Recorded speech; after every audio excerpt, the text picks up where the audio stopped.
Les chapons ne sont plus en plein air, mais bien au chaud, dans leur poulailler. Étienne Labardin dispose d'un élevage d'une petite centaine de bêtes. Ces gallinacés sont produits spécialement pour les fêtes de fin d'année. À Cours-les-Bains, petite commune du sud de la Gironde, entre Grignols et Casteljaloux, cela fait plus de 30 ans qu'Étienne Labardin élève ses chapons. Mais pas n'importe lesquels, les chapons de Grignols. Derrière cette marque déposée, il y a toute une histoire. Ça part d'un contrat de revitalisation Capsieux-Grignols. Et nous cherchions, les élus cherchaient des opérations à aider pour le développement de l'agriculture, mais du commerce, des artisans. Voilà. On voulait faire du chapon grignolé. C'est la marque qu'on a déposée en 89, ou je crois 89-90. Mais elle nous a été refusée parce qu'à l'époque, une marque ne pouvait pas porter un nom, pour une volaille, ne pouvait pas porter un nom géographique. Alors on a trouvé le chapon des Deux Vallées. Et alors il y a quelques années, 5 ou 6 ans, avec le député Savary, il nous a proposé de redemander la marque Chapon de Grignols. On est arrivé à obtenir cette marque Chapon de Grignols. Retour aux gallinacés. Les chapons d'Étienne Labardin ont entre 5 et 6 mois. Qui dit chapon de Grignols dit certaines spécificités. Sa spécificité, c'est le fait qu'on a voulu faire un chapon qui sorte un peu de l'ordinaire, c'est-à-dire pas un chapon de 3,5 kg. Nous, le chapon de Grignols, c'est la moyenne 4,5 kg. C'est surtout ça qui nous a un peu démarqué. On a tous le même logo et on applique tous le même prix. Et on ne vend que des chapons prêts à cuire. On a eu des demandes de chapons vivants, on n'en vend pas. Tous les chapons de Grignols ont le droit à la même nourriture. Tout d'abord, un mélange gourmand concocté par Étienne Labardin, à base de caisses de pain récupérées d'invendus de boulangerie située à Marmande. Alors ce pain va servir de nourriture. Je vais vous montrer avec quoi on le mélange pour faire la pâtée que vous avez vue dans les mangeoires là-bas. Du pain rassis, du lait, et je mets un peu de blé au milieu pour agrémenter. Voilà, et je leur prépare, je leur amène ça tous les jours à volonté.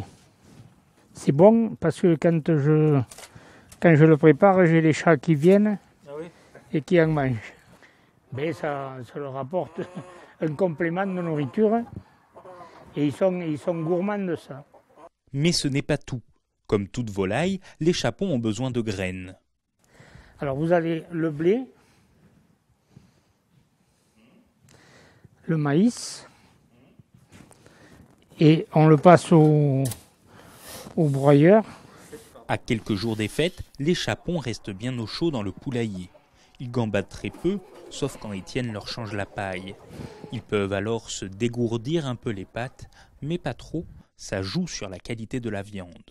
Et le principe, c'est de les laisser enfermer le dernier mois, un mois et demi. Mais pour qu'ils se dépensent moins, les muscles s'assouplissent et c'est pour ça qu'ils ont la chair beaucoup plus onctueuse. Tout le long de leur vie, ils vivent dehors et dans des endroits enherbés et on ne les rentre définitivement qu'autour du 11 novembre. Voilà, c'est pour ça qu'ils sont là et je ne les sors pratiquement plus que pour un cas exceptionnel. D'ailleurs, comme on le voit à l'image, les chapons rentrent d'eux-mêmes dans leur maison. Ils doivent faire prêt à cuire pas loin de 5 kilos. Mais ils sont plus gros que les poulets connus, par exemple. Place au repas de fête. Même si selon Étienne, la façon de cuisiner le chapon n'est pas tellement le problème de l'éleveur, il a quand même un avis sur sa production. On peut le manger n'importe quand, pour Pâques comme à la Noël. On n'en fait que pour les fêtes fin d'année, mais souvent il nous en reste et on a des demandes même de chapon congelé. Le chapon se suffit à lui-même, on peut l'agrémenter avec des cèpes, avec des truffes, avec du foie gras. Ce qui compte, c'est la durée de cuisson. Il faut qu'il soit cuit lentement et arrosé. Mais après, il faut compter 2 heures pour des chapons comme ça, 2h30. Et certains en font cuire à la ficelle. Et je me souviens d'un client qui avait fait tourner la ficelle pendant 3 heures de temps. Étienne Labardin vend ses chapons autour de chez lui. Il les produit seulement pour les fêtes de fin d'année. Ses clients viennent de Bordeaux, de Marmande, du bassin d'Arcachon ou encore de Langon. Mais un quart de sa production part lors du marché aux chapons de Grignols. Traditionnellement, la confrérie des chapons s'y réunit. Un repas convivial y est même organisé. Mais pas cette année avec la crise sanitaire. Cependant, les producteurs pourront vendre leurs chapons de Grignols, ainsi que des produits gastronomiques, locaux et régionaux. Une manifestation qui sauvera sans doute un peu la vente de chapons. Même si Étienne l'assure, les chapons peuvent se déguster à tout moment de l'année.